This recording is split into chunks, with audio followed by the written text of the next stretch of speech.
Fala aí pessoal, eu vou ensinar a colocar som de passo no tutorial lite. Coloca o intradérmica da descrição. Copia o script. Coloca em script de personagem iniciante.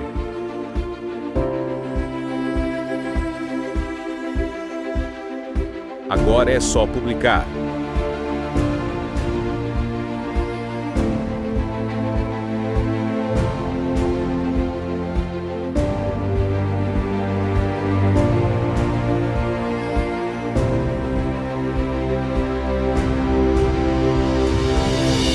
Pronto. Espero que tenham gostado. Deixa o seu like e se inscreva.